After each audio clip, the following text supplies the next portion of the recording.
बिस्मिल्लाहिर्रहमानिर्रहीम। हम क्रैश 4 की डिस्कशन कर रहे थे। हमने पहले 10 MCQs डिस्कस कर लिए थे। चले अब नेक्स्ट MCQs की तरफ प्रोसीड करते हैं। MCQs नंबर 11 है, the coherent tension theory is related to. देखिए बेटा, कोहेरेंट टेंशन थ्योरी को अगर आप पढ़े ना तो उसके अंदर जो है सबसे पहला जो पॉइंट है ना वो एसेंट ऑफ सैप है। मीन सैप जो है वो मूव करता है, सबसे पहला मैकेनिज्म है ये। तो आंसर हमारा इसका जो है बेटा वो बनेगा बीटा। आप डायग्राम में भी देख सकते हो ये पूरा प्रोसेस जो है ये एसेंट ऑफ सैप का। ठीक है, इसका सबब जरूर ट्रांसपायरेशन होता है, बट प्रोसेस का नाम जो है वो एसेंट ऑफ सैप होगा। तो दैट्स वाई हमारा आंसर बनेगा बीटा। नेक्स्ट मूव करेंगे बेटा, match the column.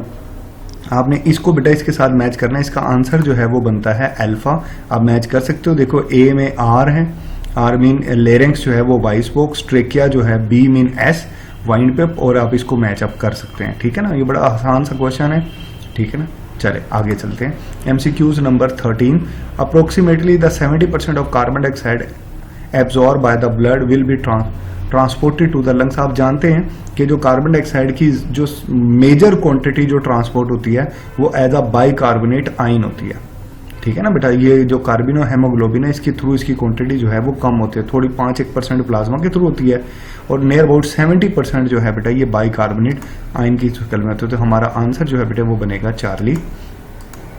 Then MCQs number 14, largest corpuscles of mammalian cell. यहाँ लार्जेस्ट से मुराद उसका साइज है कि सबसे बड़ा साइज क्या होता है। देखो बेटा, इसमें जो मोनोसाइट होते हैं ये आपकी बुक की लाइन है। बुक की लाइन में आप ये देख सकते हो ना, ये बुक की लाइन है, ये 3 टाइम लार्जर होता है रेड ब्लड सेल से, मोनोसाइट्स। तो बाकी जो बेजोफिल्स होते हैं ये 2 टाइम लार्जर होते हैं। लिम्फोसाइट के बारे में आपकी बुक में लिखा है कि ये स्लाइटली लार्जर होते हैं। एरेथ्रोसाइट तो वैसे ही RBC को कहा जाता है। तो हमारा आंसर जो है वो बेटे बनेगा डेल्टा।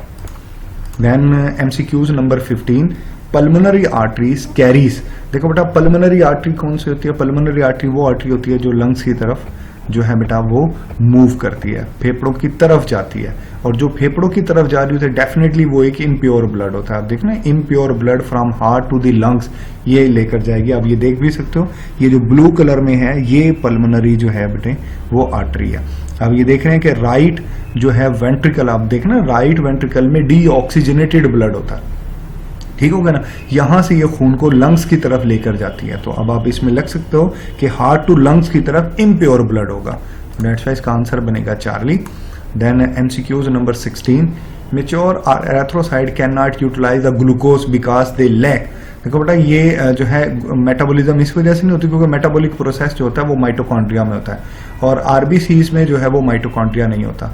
ठीक है ना, इस वजह से ग्लूकोज मेटाबॉलिज्म नहीं तो होता, तो उसमें गोल्जी कॉम्प्लेक्स भी नहीं होता, तो उसमें न्यूक्लियस भी नहीं है। ठीक है ना, बट एंजाइम्स होते हैं। बट ये जो ग्लूकोज ब्रेकेज है ये माइटोकॉन्ड्रिया की वजह से होती है। ये RBC में तमाम ऑर्गेनेल्स जो है ये एब्सेंट होते हैं। हमारा आंसर जो है बेटे वो बनेगा beta. Then MCQs number 17, the number of major vessels pouring blood into the right atrium. देखो बेटा, अब हम देख लेते हैं राइट एट्रियम जो है वो कौन सा है, वो ये वाला है। आप देख रहे हो कि एक इसमें superior vena cava, inferior vena cava, और एक और नाली यहाँ पर एक और ब्लड वेसल आते हैं जिसको कॉर्नरी साइनस कहा जाता है। ये 3 ब्लड वेसल्स होती हैं जो राइट एट्रियम के अंदर आती है। तो दैट्स वाई इसका आंसर जो है बेटा वो बनेगा चार्ली।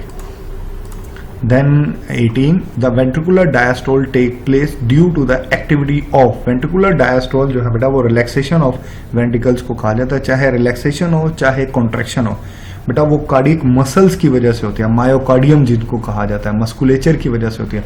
और मसल्स जो है वो नेचर में टिश्यू होते हैं, ऑर्गन नहीं होते। तो डैट हार्ट खुद एक ऑर्गन है, उस ऑर्गन के अंदर टिश्यूज होते हैं। तो इसका जो मस्कुलेचर जो होती है ना वो टिश्यू फॉर्म है। तो बेटा इसका आंसर बनेगा alpha. In the blood WBCs are more than RBCs। No, RBCs are more than WBCs। ये बात ठीक है, आपने पढ़ा था बुक के अंदर, बुक की लाइनिंग है कि 1 क्यूबिक मिलीमीटर के अंदर 5.5 मिलियन RBCs होते हैं, जबकि 1 क्यूबिक मिलीमीटर में WBCs की तादाद तकरीबन 7,000 to 8,000 होती है। मीन WBCs बहुत कम होते हैं RBCs की निस्बतन। तो दैट्स वाई हमारा आंसर जो है बेटा वो बनेगा बीटा। बाकी ऑप्शंस गलत है। विल्टिंग आकर when there is.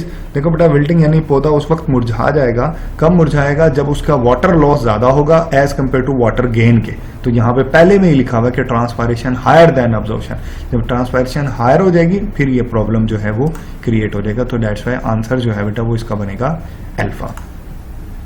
Then 21 the transpiration coherent tension theory operates in.